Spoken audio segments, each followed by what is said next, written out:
Yeah, I mean, that question can become really problematic because I'm have a very intellectual kind of mind. And so I know the potential of really obsessing on stages, and um, there's also a lot of mystery around stages. There are no ultimate maps. There's a lot of different kinds of maps. I'm quite familiar with some, vaguely with others, and a lot of it I operate very intuitively. Whereas I know some other people, are teachers that are really kind of deep into a map, and then they use that map, and it might be very powerful for them to use. But personally, so all of this kind of disclaimer is you can't really know. Um, but it really all it's about has to do with a couple of things. The core being what you believe yourself to be, but in the sense of what your experience is about what you are. And so the more you are convinced that you are this person who has this story, was born, had the life you've had until now, that began when you were born or at some point there. And if that, the more that's believed to be uh, absolutely, truly, really what you are, the more you are in a beginning stage. And then we can have glimpses. Usually it's glimpses where we see, sometimes very briefly, we see, I thought I was that which I was conceiving of, and suddenly I see I am not. And that, I say those glimpses can be partial or total. Usually they're partial in that it's a gradual disidentification. And so that's what starts to kind of move the needle in the stages. And then the maps, what they're mapping is usually what happens in this process as this identification starts happening. And so it can be predicted the kinds of experiences that will start happening. And so because I don't know you that well, I can't kind of intuitively say much. So I'm speaking generally. That's one way. If you've seen, if you've had even a second in your life where you've seen, well, I really thought I was this person, and you realize it was a construct in the mind, and you see that, and you see it's just a construct in the mind, and you could say there's a sense of I kind of went back into that looking of it or the seeing of it. So there's this kind of experience of a separation, and that can come with a lot of kind of effects in the experience of the body and the mind, like sense of expansion, of well-being, or some pleasant experience, or even fear. Um, so that starts to point to a movement in awakening. And then a different stage, very generally speaking, is when we start to be unable to, in a positive sense, unable to not feel what we're feeling. And feelings just start kind of breaking through, and we're unable to kind of suppress or disconnect from them. So that's when the kind of the defense barriers and the repression barriers start kind of collapsing. And you could say like the shadow starts emerging, the the separation between the psychological conscious and the unconscious starts to dissolve. That's a kind of a next step, and this happens in very, very different ways. And then there's further stages after that, but this is where most people in this work are around these first two um, kind of parts of the process. But I would say just having this teaching resonate for you is a sign of awakening.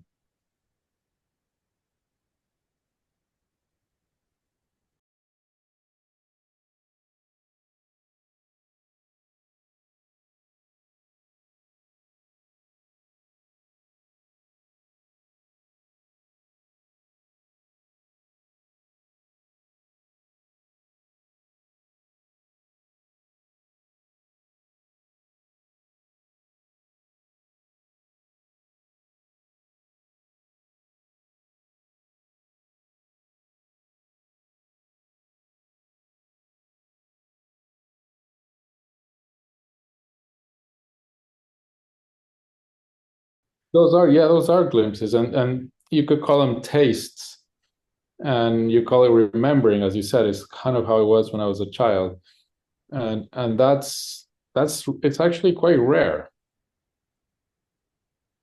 It's not it's not a normal thing.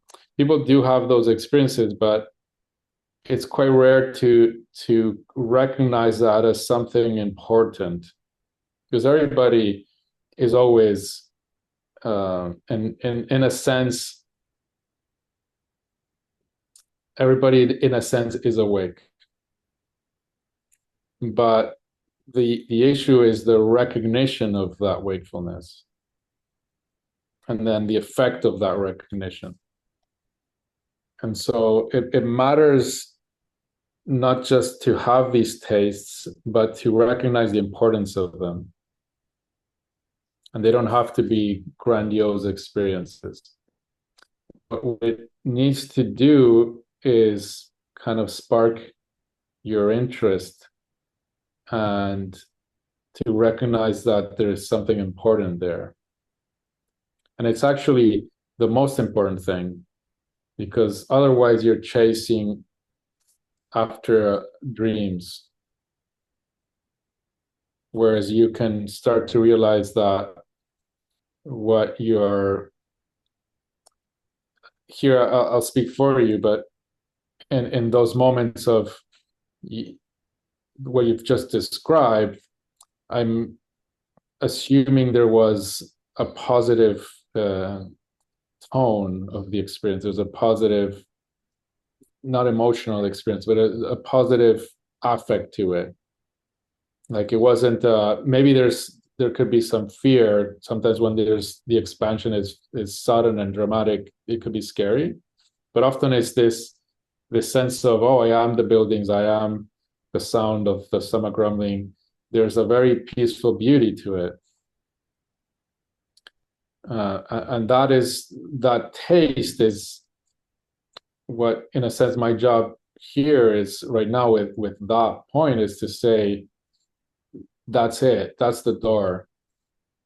That's you starting to touch and get close to what you really want. And I'm speaking for you. I'm saying this is what you want, which ultimately it's up to you. But I'm suggesting that what you're wanting for, what you're looking for in life, is through that door. And that door is the experience of now. And what you can start to recognize is that those shifts don't come and go in time. They're just a shift in how you're interpreting what's happening now. And so it's always present. There is always every sensation, I am that. But there is an overlay of a misinterpretation. What can happen is that overlay can kind of dissipate for a moment, and we realize, and then we think something happened, but it's actually something kind of stopped, which was that overlay.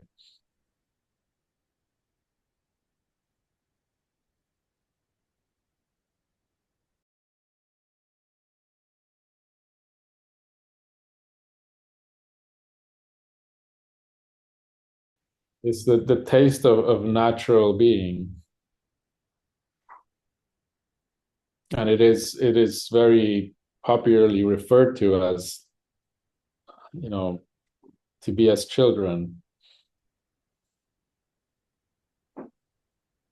But then we forget, and the journey is to remember.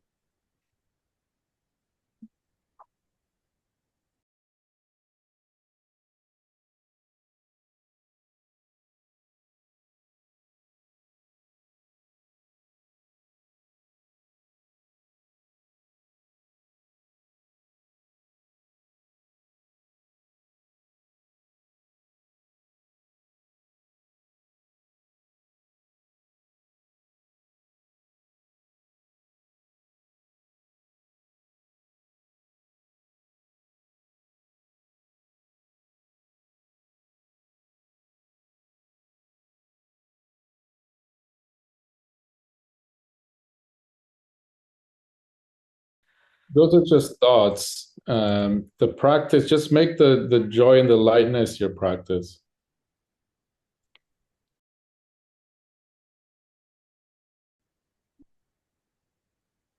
So if you're in lightness and enjoy that, you're in practice.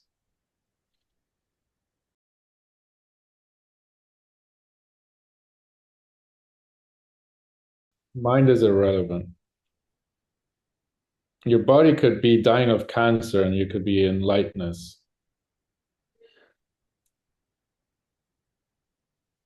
I speak from people who have said this, not for myself, but trust they were speaking their truth.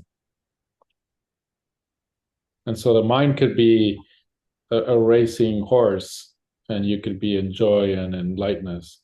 And this I speak for myself. I intentionally brought my mind to places where it was just like really accelerated because I couldn't understand this piece I had recognized, and it was so mind-boggling that I was doing all these things to explore kind of the origin. It was really hard to understand.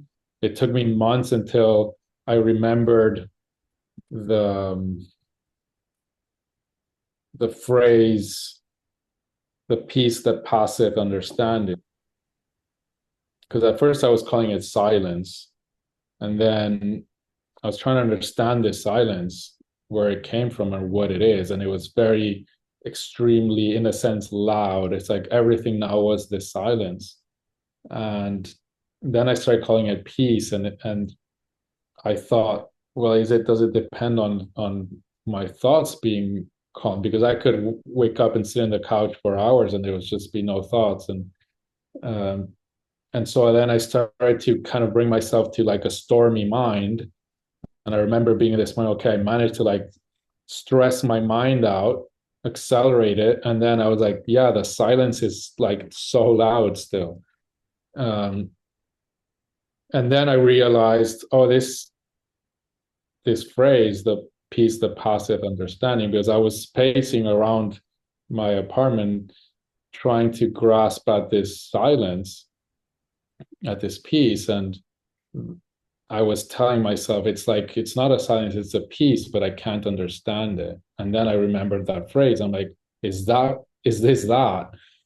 Um, and now I can't be sure, but it's very kind of clear that that's what it is to me. Um, but it does not depend on the mind being quiet. It does not depend on the body being unstressed. Like I've pushed my body since then many times. to levels of stress, and I've had pains, completely unaffected this well-being. You could call it well-being, peace, silence. It's this joyful love for being. And so I would say, let that be your practice, the joy and the lightness. And when you feel like, okay, it appears that this lightness is gone, then what's the practice? It's the practice of lightness. Where do you find it? Here now. Look for it here now. Where is the lightness that appears to have gone? And I'm using your words, right? But that kind of thing. And you could have a very creative exploration where it's now your teacher is your own experience. And you might then develop some ways of practicing. Maybe it's dancing. Maybe it's not some technique you've learned.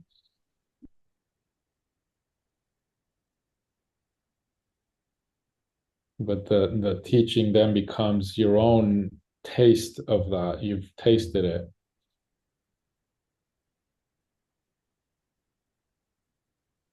So I could repeat, my job or my offering is to point to something, but once you taste it, my job is to point to that you've tasted it, and now it's you. It's in you, you know it.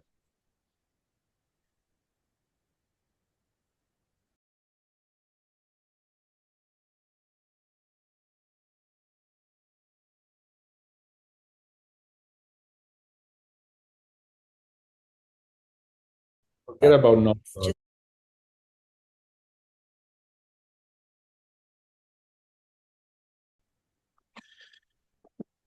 The problem there is the judging the progress as no thoughts, because the mind will create thoughts. And so it's important to recognize the experience of no thoughts, but then that's not the end point. So to recognize that which you've tasted in the lightness when there are no thoughts is also present when there are thoughts. And it is the thoughts. It's in the thoughts. It's what the thoughts are made of. So now the direction is no longer to kind of fight thoughts, which is important to be able to look at all of the storm of thought and go, you there.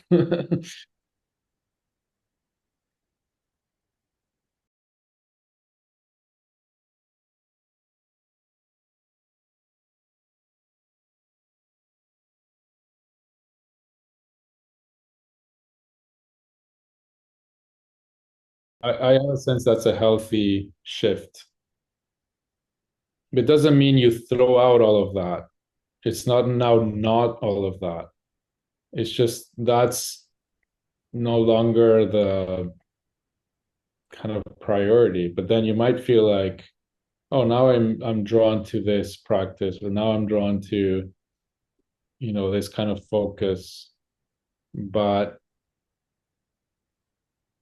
more importantly, recognize that lightness is here, and let the thoughts come, and notice the thoughts, see the thoughts as thoughts. That's always important, to see things as they are. So what are they? These are thoughts. These are thoughts. This is also a thought. These are sensations. These are emotions. These are etc. Not necessarily as I'm saying it sounds like a practice, which is a practice. It's called noting, which is to constantly note what's happening. And you could do it quietly or out loud. That's a practice. But I'm saying just that if you were asked at any moment, you would be able to recognize what the thoughts are, or recognize what is thought. It's like if I asked you now, what is sound? What of what you're experiencing is sound? It's instant. These are sounds. These are perceptions. This is what I'm seeing. Same with thought. If at any point you're confused at what is happening, is it thought or not? Then that needs to be more deeply clarified.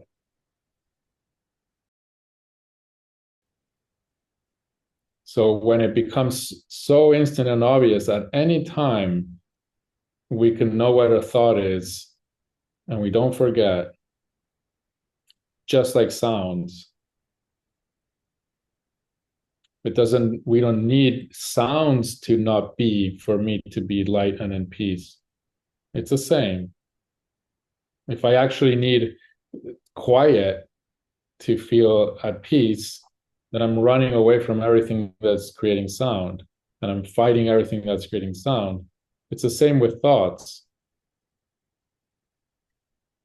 What happens is thoughts then, once I don't need to be without thoughts, thoughts naturally start to dissipate.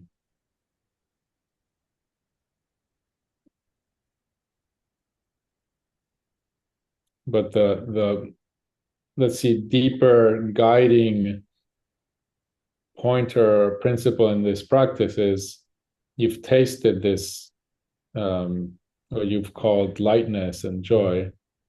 Have that be the practice or the teaching for you.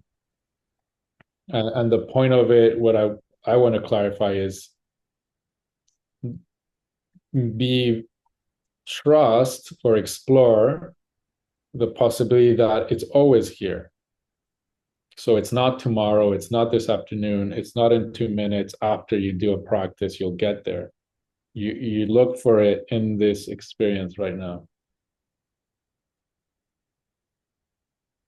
Because you start to realize all of the tomorrow, all of the in 2 minutes, all of that is thought.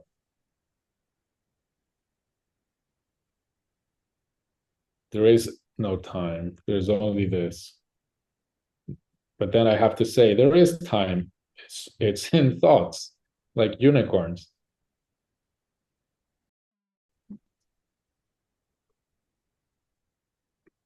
And your initial question, where you are, and you're far enough that you shouldn't worry about it. Just you've done enough work that you can now start listening to yourself, and what to listen to is that lightness, that well-being that you've tasted. You know it. It's just going to become more and more clear that it's you, and it's always everywhere all the time. That's just going to become more clear, but it doesn't become this like constantly intense thing. It becomes really quiet and subtle and always there.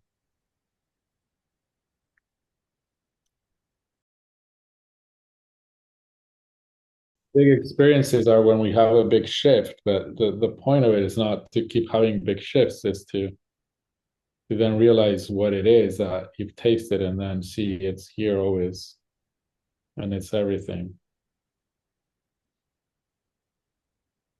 That can be clarified, but it's this very subtle looking and recognizing and slow, um, just refining the in a sense clearing the way in which we subtly misinterpret what's happening. We subtly believe some narrative or story.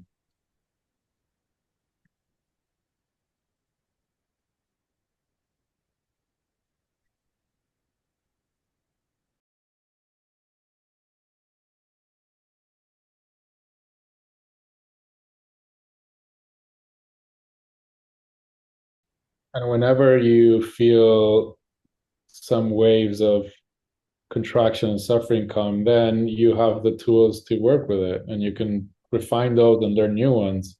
but you don't, the point of calling that practice a distraction from, sorry, the joy a distraction from the practice, that just throw that out. Point of it is to be enjoy, or whatever we call that, right? We can call it, and for some people it's more of a joy and it's a laugh, and for others it's a peace and well-being. It'll have different flavors, depends on our makeup, but it's this kind of like, I'm okay and I love life. And you can recognize how you are with others also. That could be a mirror. If people feel you as loving and reflect you as loving, close relationships, not then also, right? Because we can, and I'm not saying this specifically to you, I really don't know you enough to say anything about this, but it does happen that people can develop this sense of I'm okay, but it's actually people around them are getting hurt all the time. And so it's not really that deep or real. They're still in like very difficult patterning. And so that is always kind of a good mirror. How are people responding to you? Are they enjoying being with you? Yeah, that kind of thing is also always a good mirror.